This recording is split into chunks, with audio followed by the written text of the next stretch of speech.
علي حسين،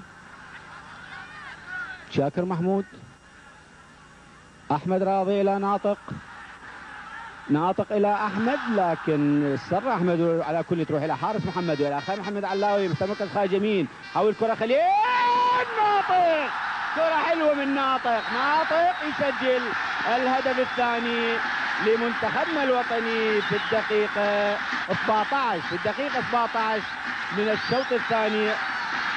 تحويله بديعه كانت من خليل محمد علاوي الى راس ناطق. شوف هذا ناطق هاشم وعلى يسار حارس المرمى مسجلا الهدف الثاني لمنتخبنا الوطني في الدقيقه 17.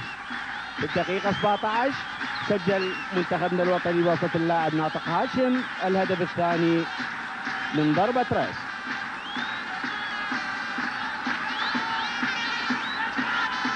هدفين لمنتخبنا الوطني مقابل لا شيء لمنتخب الدنمارك.